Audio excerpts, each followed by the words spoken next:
दोस्तों, अगर आप आज की कहानी सुनेंगे तो आपके पैरों के नीचे से ज़मीन खिसक जाएगी और आपका रिश्तों पे से विश्वास उठ जाएगा।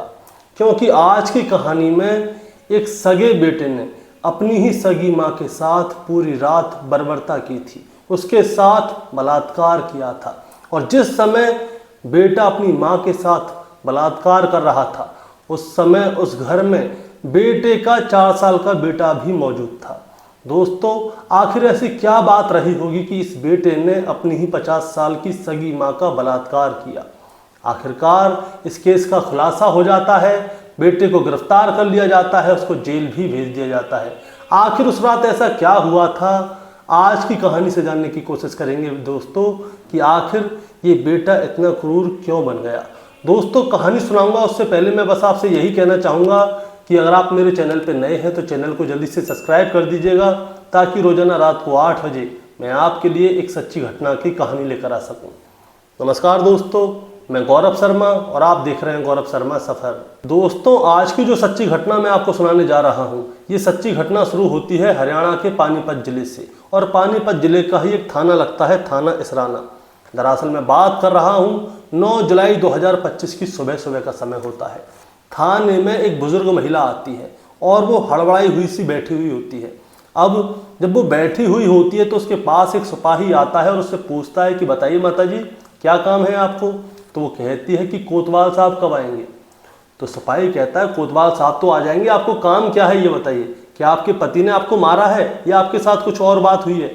तो वो कहती है कि मैं अपनी बात सिर्फ कोतवाल साहब को बताना चाहती हूँ, कोतवाल साहब कब तक आएंगे आप बस ये बता दीजिए। तो ये सिपाही क्या करता है, कोतवाल साहब को फ़ोन करता है कि ऐसे ऐसे करके एक महिला आई है, वो सिर्फ आप ही से मिलना चाहती है, हमको वो कुछ नहीं बता रही। थोड़ी देर में ही कोतवाल साहब ऊपर से नीचे आते हैं, महिला के पास जाते हैं, उससे पूछते हैं कि बताइए क्या परेशानी है आपको। तो ये महिला कहती है कि मैं आपको जो भी बताऊंगी अकेले में बताऊंगी, मैं सबके सामने नहीं बताना चाहती। इसके बाद कोतवाल साहब इस महिला को अपने साथ में अपने ऑफिस में ले जाते हैं और फिर उससे पूछते हैं कि बताइए क्या परेशानी है। अब दोस्तों, ये महिला अपनी परेशानी बताती उससे पहले ही ये महिला वहाँ पे फूट फूट कर रोने लगती है। कोतवाल साहब कहते हैं कि बात क्या हुई है, आप रो क्यों रही हो, आप मुझे बताइए तो सही। तब जाके ये महिला बताती है कि साहब, मेरे ही सगे बेटे ने कल रात को मेरे साथ बर्बरता की है, उसने सारी रात मेरे साथ गलत काम किया है। मैंने उसको रोकने की कोशिश की तो वो मुझे बुरी बुरी तरह से मार रहा था, पीट रहा था। अब जैसे ही कोतवाल साहब ये वाली बात सुनते हैं तो वो चौंक जाते हैं कि तुम्हारे ही सगे बेटे ने तुम्हारे साथ किया, वो तुम्हारा सगा बेटा है या सौतेला है या मुंह बोला बेटा है। तो ये 50 साल की महिला कहती है कि वो मेरा सगा बेटा है। तो कोतवाल साहब पूछते हैं कि तुम्हारे परिवार के और लोग कहाँ चले गए, तुम्हारे पति कहाँ हैं। तो वो बताती है कि मेरे पति आज से 8 दिन पहले अपनी बहन के ससुराल गए हुए हैं और मेरे टोटल 4 बच्चे हैं, जिनमें 3 बेटियां हैं, 1 बेटा है। बेटा ये है और तीनों बेटियों की शादी हो चुकी है। शादी तो मेरे बेटे की भी हो चुकी है, लेकिन इसने मेरे साथ गलत किया है।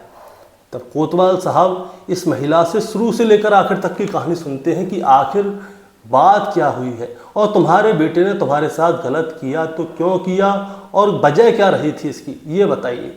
तब जाके दोस्तों ये महिला पूरी कहानी शुरू से लेकर आखिर तक बताती है। ये बताती है कि मेरे शादी आज से लगभग 40 साल पहले हुई थी और मेरी 3 बेटियां हैं और 1 बेटा है। पहले मेरी सिर्फ 3 बेटियां हुई थी तो मैं भगवान से मिन्नत मांगा करती थी कि 1 बेटा करा दो भगवान, सिर्फ 1 बेटा करा दो। अब जैसे तैसे मेरा 1 बेटा हुआ, सब कुछ बहुत अच्छा चल रहा था। बेटियों की उम्र जब शादी लायक आई तो मैंने बेटियों की शादी करा दी और आज से लगभग 6 साल पहले मैंने अपने बेटे की भी शादी करा दी थी। लेकिन मेरे बेटे को जो है शराब पीने की बहुत ज़्यादा लत थी, इसीलिए मेरे बेटे और बहू में रोज़ाना कैसे झगड़े होते थे। तो हमने सोचा कि एक आध बच्चा हो जाए तो शायद इसकी शराब पीने की लत ख़त्म हो जाएगी। तो आज से 4 साल पहले इसको 1 बेटा भी हुआ, लेकिन मेरे बेटे की शराब पीने की लत ख़त्म नहीं हुई। वो और भी ज़्यादा शराब पिया करता था, मेरी बहू को मारता था, पीटता था, इसीलिए मेरी बहू ने इसको छोड़ दिया। आज से 4 साल पहले ही इसका लगभग तलाक हो चुका था। अब इसका एक 4 साल का बेटा है। बहू उस 4 साल के बेटे को मेरे पास छोड़ गई थी, मैं ही उसको पाल रही हूँ, मैं ही उसको पूछ रही हूँ। अब इसके बाद ये बेटा जो है खेत का काम देखता है। अब समय ऐसे ही गुजरता आ रहा था और तारीख आती है 8 जुलाई 2025। 8 जुलाई 2025 को क्या होता है, ये शाम को 7 बजे खेत पे पानी देने के लिए गया था। मैं इसके बेटे को घर पे खिला रही थी। अब शाम को 7 बजे गया, रात को लगभग 10 बजे ये घर पे आया था। जिस समय तक मैं और मेरा पोता सो चुके थे, पोता जो है मेरे साथ मेरे कमरे में ही सो रहा था। रात को लगभग 10 बजे बहुत ज़ोर ज़ोर से टीवी चलने की आवाज़ आ रही थी। मैं देखने गई कि मेरा बेटा क्या कर रहा है, क्योंकि रात को लगभग 10 बजे ये घर पे आया था। लेकिन जब ये घर पे आया था तो ये शराब पी के आया था और शराब के नशे में धुत था। जब मैं इसके कमरे के अंदर गई तो मैंने देखा कि ये बिना कपड़ों के ही ज़मीन में पड़ा हुआ है और टीवी देख रहा है। टीवी ज़ोर ज़ोर से चल रही थी। मैं इसके पास गई और मैंने इससे कहा कि ये कैसे पड़ा है भाई, तू कपड़ा क्यों नहीं पहनना, चल कपड़े पहन ले और बता तेरे लिए खाना लगा दूँ खाना, या फिर तू बाहर से खा के आया है। इसने मेरी बात का कोई भी जवाब नहीं दिया।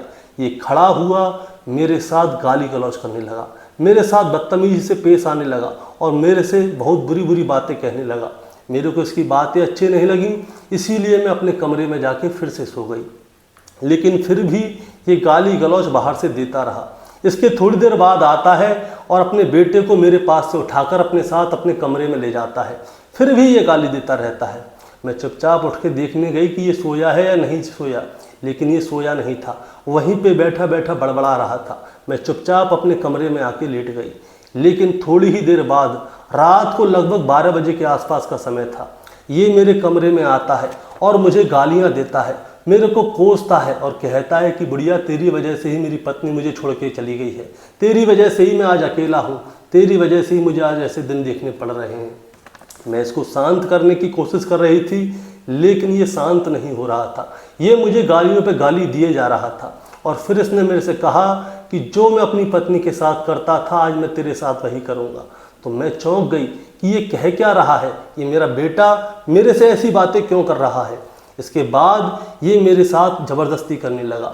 मैंने इसका विरोध किया तो इसने मेरे को पकड़ के बुरी तरह से मारना और पीटना शुरू कर दिया।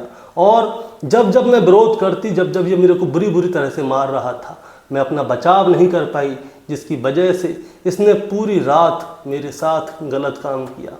इसके बाद सुबह हुई। सुबह ये शराब के नशे में धुत पड़ा हुआ था।